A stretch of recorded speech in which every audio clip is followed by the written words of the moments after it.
couples, families resurrected, then that's the beginning point in which we then can go on to perfect or complete a world based on culture of heart, Shimjung Hungsan, right? The culture of heart. And this is really the central standard for our blessed family life. And it means that more than anything else, we have to live according to God's heart, and that we, so how are we doing that? Well, we can do it because we have been saved from the realm of Satan, which is the realm of selfishness, of self-centeredness. And we have been, by the blessing, given new roots. We've been grafted onto the Messiah's family, into the Messiah's lineage, the true parents' lineage, who have done nothing but live for others.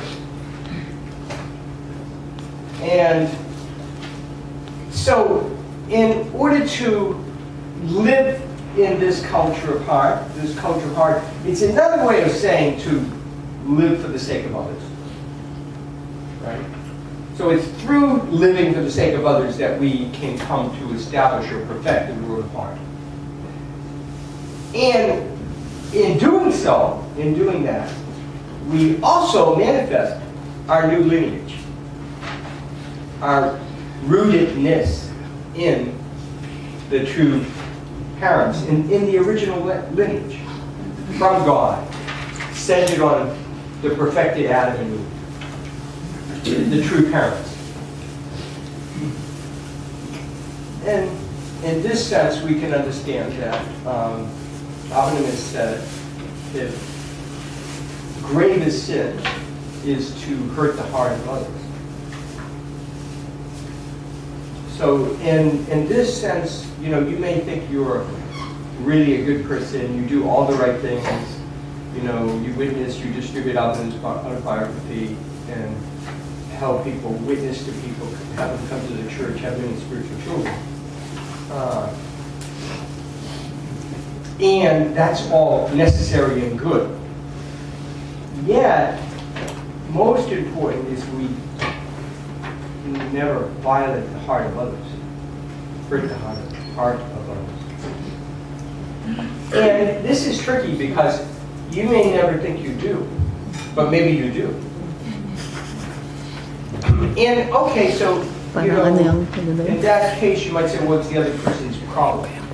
But if you're unaware and you're continuously doing that to other people, then you really have to, you know, examine. We have to examine ourselves. We have to really examine ourselves.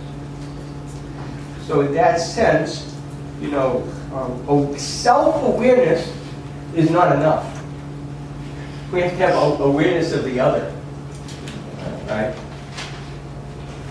So in this sense, even to have the feedback mechanism in order to know whether you're living and helping to perfect the culture of heart, right? Then you have to become other-aware. Self-aware in relationship to your awareness of the other. Okay. Let's go on. Family Pledge, verse 8.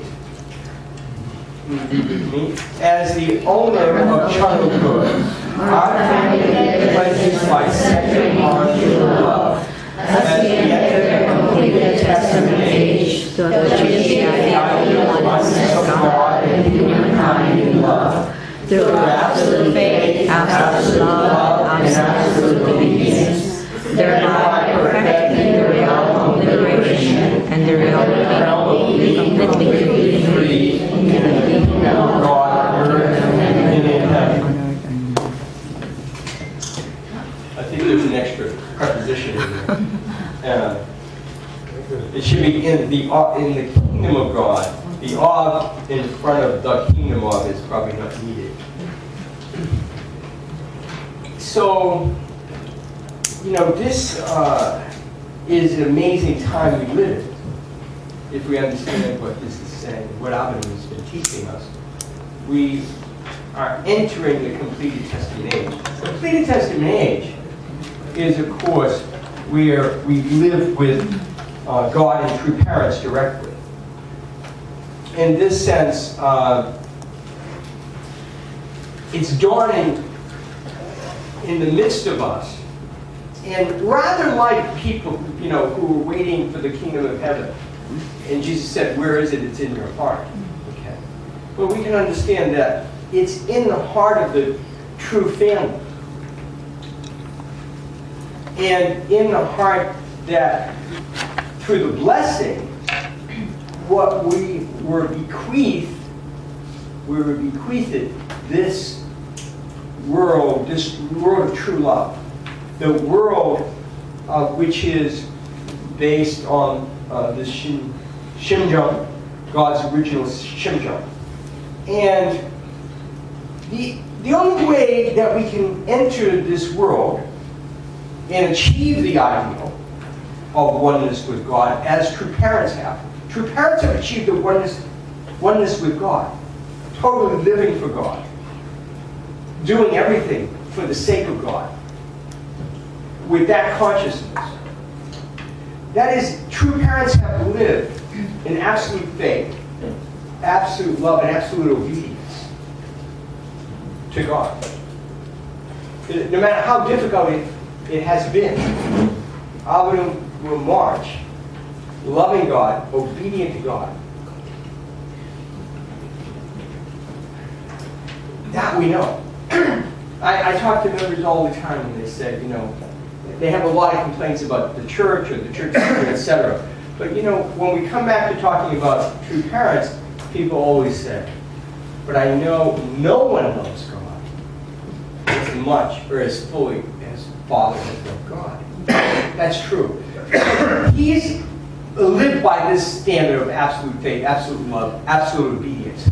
And the question is, what Abram has taught us is why he's done that. Because actually, Hanan really deserves, he deserves that kind of absolute love and obedience and faith.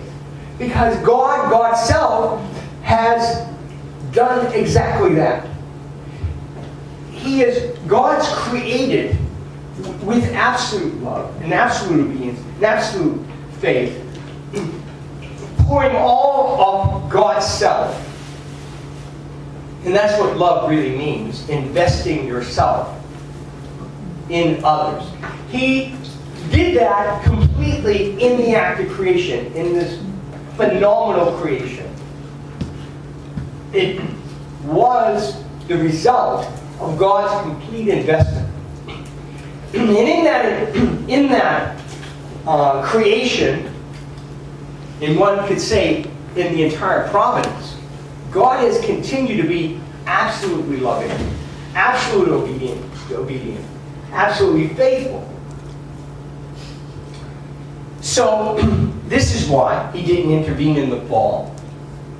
He was being absolutely obedient to the rules that would allow us to become the true man and woman. Yeah. So God has been loving us. God has been faithful to us. And He's been obedient to the rules that are constitutive of our very self and of all creation, in which will only allow us, alone can allow us to reach perfection, to become who we're meant to become, to be happy. Because until we fulfill what is really our original nature, who we really are, we can never be happy. It's a fundamental principle.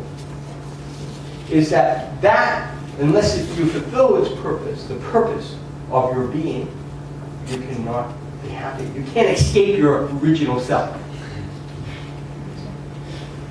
And that original self comes from God and God's creation. And God created with absolute love, absolute faith, and absolute obedience. That's why God deserves, you understand, God deserves our absolute love, our absolute obedience, and our absolute faith.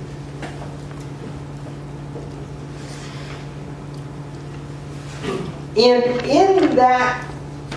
in this way, through, as it says here, through absolute faith, absolute love, and absolute obedience, then we can perfect the realm of liberation. The realm of being completely free. It means being our original self, our true self. And in that process, the kingdom of God on earth and in heaven is established, as we know, because then we become the true and rightful lords of the creation, both the heavens and the earth, the invisible world and the spirit and the physical world, the visible world. So this final pledge, right? And I believe originally there was 7, and then Father added this 8th pledge. Really is telling us what's the whole goal, right? What's the whole purpose of the blessing in our families? And in the end, it is exactly what Jesus said, I must say, in Matthew 5. You must be perfect as your heavenly Father is perfect. Right? This is saying, be as God is. Be as God has been, has always been. God has always been. Absolute. Living through absolute faith, absolute love, and absolute obedience.